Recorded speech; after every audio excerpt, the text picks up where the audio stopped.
Well, morning all.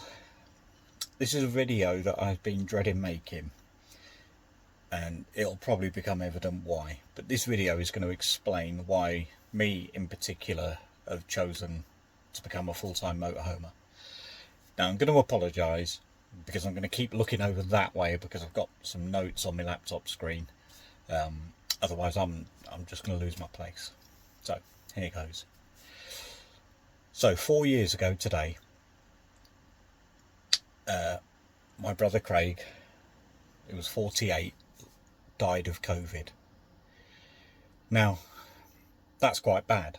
Obviously, who wants to lose their brother, particularly as he was my older brother, and I'm now older than he was, which proper messes with your head.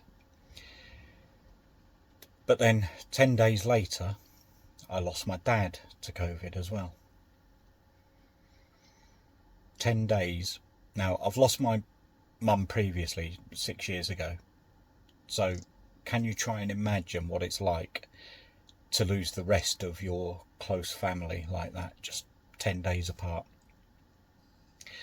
I'm not going to go into any of the politics surrounding COVID and lockdowns and all that sort of thing, because that's just a whole new ball game. And because there's legal proceedings going on, let that run its course and we'll see where we are.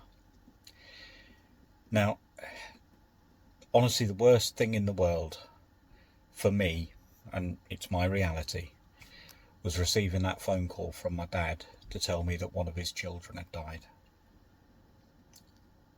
So I'm not surprised.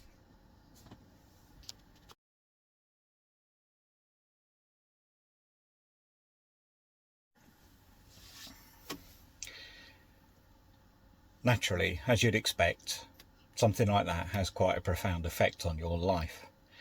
Now, as I said, I've lost my mum previously. Lee's lost her dad as well. So we're not strangers to losing people. But because it wiped out the rest of my family, it just gets in your head.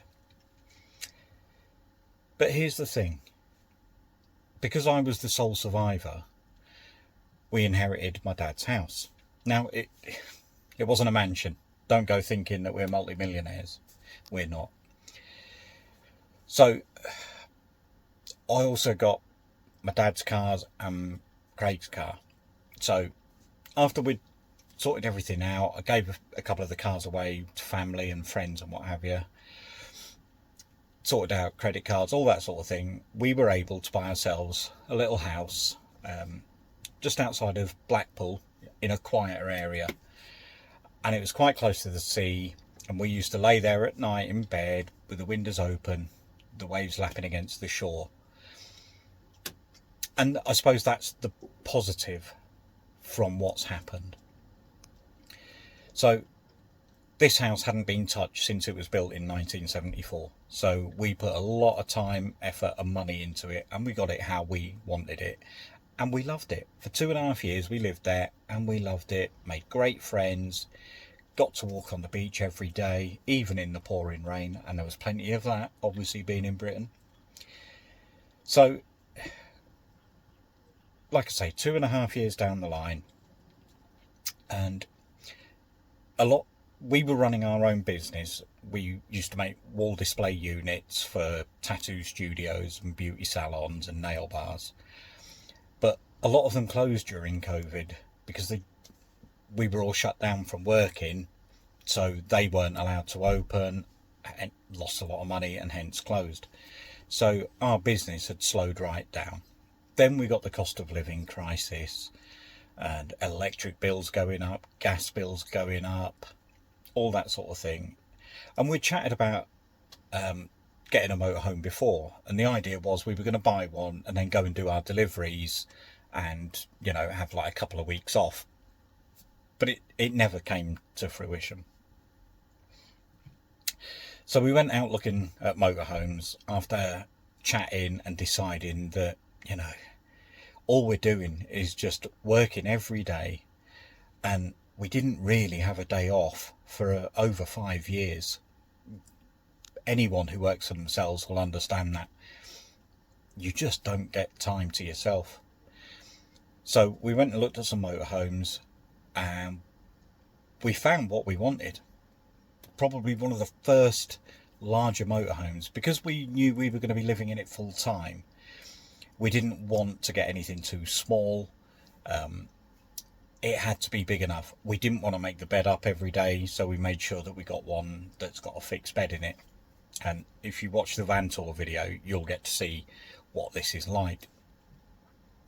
So we found the one that we really liked, put the house on the market, and we just set about getting rid of all our stuff. Now, we either gave it away to charity, to friends, or sold some stuff that we could. We kept some personal items, and they're stored at Lee's son's house, so thanks for that, Ben.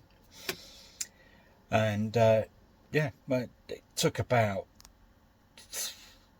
3 or 4 weeks to get a proper offer for the house, as opposed to people coming along and saying, oh, I'll give you 30 grand less. But we got there, and we sold the house. And on the day that we sold the house, we had rented an Airbnb. So we went there, and then we went and picked up the motorhome, put all our stuff into it that we needed, got rid of the car, sold that to someone who did a lot of braking. Just going to change my notes up a bit.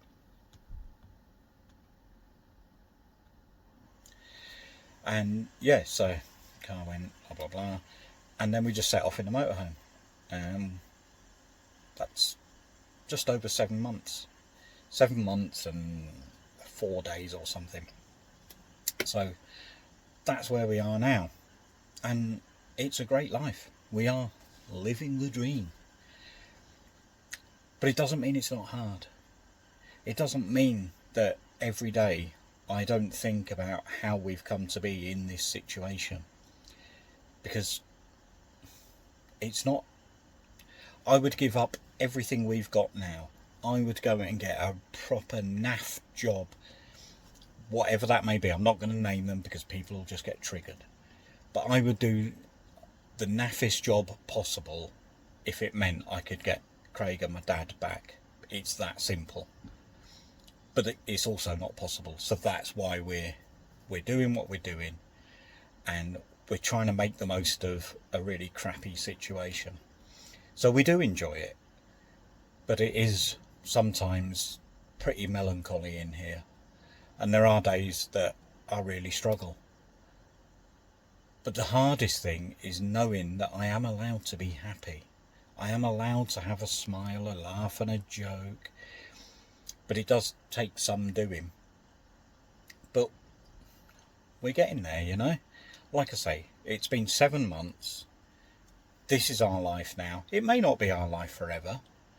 And I suppose if you want a little weird fact, I do actually have some ashes from Craig and my dad that are currently under the floor, because I just wanted them to come and travel. And I know it sounds a bit daft, but I wanted them to come and travel and make the memories with us.